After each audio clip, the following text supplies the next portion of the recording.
I hope you're having a great day.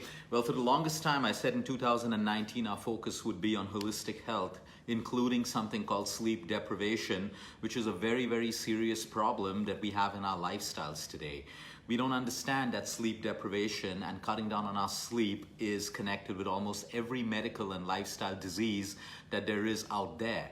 Today, what we're going to do is talk about how your sleep deprivation or your poor sleep is either the reason that you're putting on weight in your belly area or you're not losing it. We may be dieting, we may be exercising and taking care of all of that stuff, but sometimes we just don't lose that abdominal fat. I'm not talking about a size 0 figure, I'm not talking about a six-pack, I'm just talking about losing belly fat. It gets even worse with people who are diabetic because there are many diabetics who suffer from the inability to lose weight. And while we keep on going on to fat diet programs, we need to understand that this is completely connected to the way that you lose weight. And we're going to understand exactly how. Number one, insulin resistance is a huge problem. People with insulin resistant usually are termed as pre-diabetic and end up with type 2 diabetes. They carry a lot of weight in their abdominal region. We need to understand that when you are sleep deprived, and there is more and more science showing that sleep deprivation causes our cells to become insulin resistant. So insulin is a hormone. Sleep deprivation impacts every hormone in a man or a woman's body, including a young girl and a young boy. Insulin works as a hormone. When our blood sugar levels are high, our pancreas churn out insulin, and the job of insulin is to carry the excess blood sugar into our cells. So the insulin goes and knocks on your cell door, the cell door opens up, and we push the blood sugar into these cells. The cell doors close. Now what happens is when these cells stop responding to that knock, so insulin keeps knocking at these cells to open up and take in all the excess blood sugar that's increasing our blood sugar levels in our blood, but the cells don't open up, and that's exactly what insulin resistance is, when your own cells become resistant to insulin. And when that happens, since your blood sugar cannot be moved into your cells, your blood sugar levels rise. And that's when we have problems with our sugar levels, fat gain, type 2 diabetes, and everything else. So it's so important to understand that sleep deprivation is linked with the way that your cells behave and with the way that insulin, which is a hormone, behaves at the same time. So if we have insulin resistance, we start gaining a lot of weight in our abdominal area, our sides, our midriffs, and we find it difficult to lose that weight no matter how well we eat, no matter how much we exercise. The second, when you're sleep deprived, you usually are fatigued the next day. When you're fatigued in your mind, it's something called brain fog. You have this dull, heavy feeling throughout the day, and then most of us tend to skip our workouts. And because we skip our workouts and we have a more sedentary lifestyle, we tend not to lose that weight and we tend to put on more weight. So sleep deprivation creates daytime fatigue. Daytime fatigue is the number one excuse for us not to work out because we're constantly feeling tired at a physical level and at a mental and emotional level at the same time. So you need to think of sleep as that recharge. You recharge your battery, okay? And then you wake up, you make the right decisions, you don't go for the wrong foods, you have time to exercise because you feel good. You run on normal cellular energy, which can only come from a good night of sleep. You can be stuffing yourself with calories and food for energy, but the energy that's required through the day to keep you going is cellular energy. And that energy is rejuvenated when we recharge our bodies with the right amount of sleep at night. Everyone talks about BMR, that's your basal metabolic rate, but there's something called an RMR, that's your resting metabolic rate. That is the rate at which your body can burn calories even when you're resting. So when you're sitting, you're lying down, you're chilling, your body has the ability to burn calories. That's called your resting metabolic rate. Now this should be high for us if we want to take advantage of burning calories even when we're resting.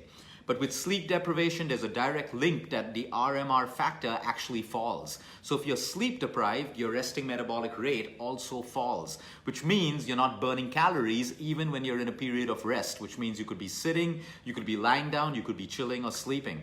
So to improve your RMR, besides exercise, a good night of sleep will also increase your resting metabolic rate. Now, when we're sleep deprived and we wake up in the morning, It dulls the activity in our frontal lobe of the brain. The frontal lobe of the brain has two very important functions. It's got many functions, but one of the main functions is it helps us to make the right decisions. And the second thing is it helps us with self-control. The right decisions and self-control is controlled by the frontal lobe of the brain.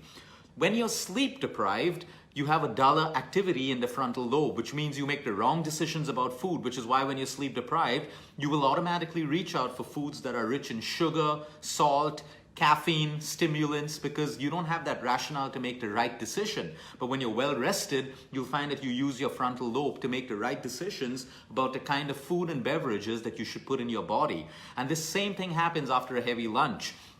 We spoke about this in the previous videos where you have a heavy lunch and then immediately you feel sleepy at your meetings or, at your workplace, because what happens is most of the blood from the frontal lobe of the brain is pulled towards your digestive system to break down your food. And what happens is you start feeling drowsy, you can't make the right decisions, which is why most productive meetings should never be done after lunch.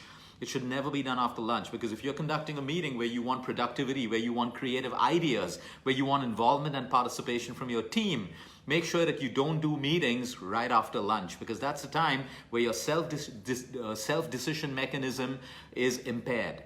Okay. What also happens is when you're sleep deprived, the reward stimulation centers in the brain are enhanced, which means something like an ice cream or a cup of coffee can become more magnified in your brain, which means you crave more and more of the stuffs which are rewards in your brain.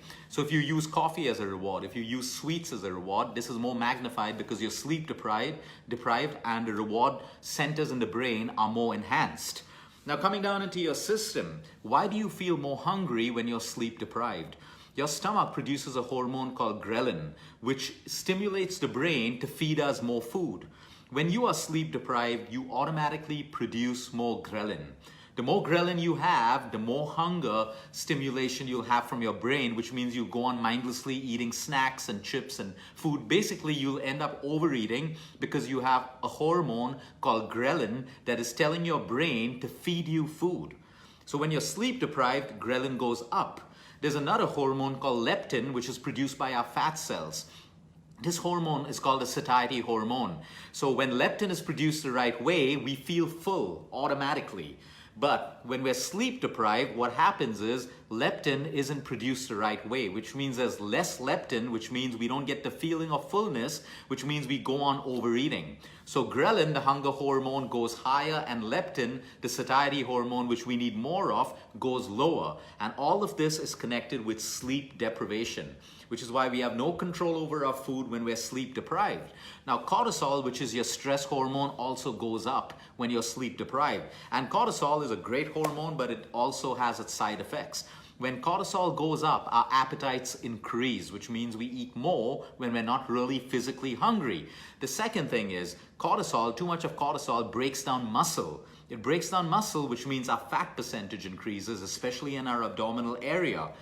When cortisol is high, chronically high, the fat storage switch in the human body is switched on, which is why people who are constantly stressed, who are constantly emotionally distressed and sleep deprived, they tend to have more fat in the abdominal areas because their fat switch is always on, because cortisol is a hormone that signals that.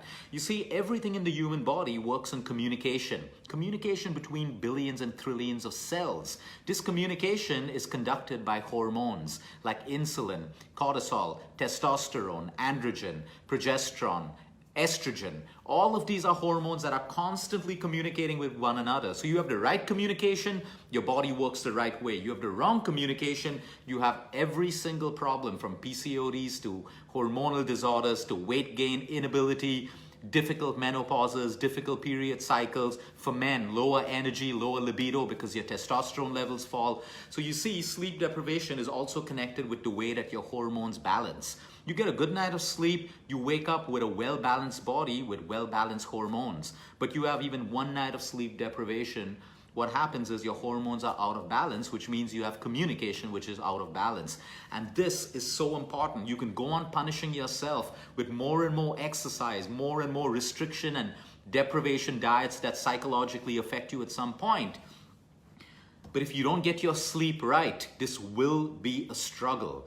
You need to understand that. We're not going to talk about ways to improve sleep. That's going to be a whole separate video. But right now, on your priority list for holistic health, if you are embracing lifestyle as the new religion, you want to make sure that quality sleep is at the top of your list. Because when you have quality sleep, you make better decisions about your food. You make better decisions about your exercise. And guess what? When you recharge, you're better able to handle all that emotional stress that you go through, that you may face during your day. Have a great day, everyone. Have a great evening. Until next time, eat smart, move more, sleep right, and breathe deep. We must understand that sleep is a natural mechanism built into our bodies, built into the intelligence of cells and animals and birds, in human beings, in every living organism. And if we compromise sleep, we compromise almost every other aspect of the human body. Have a great day, everyone.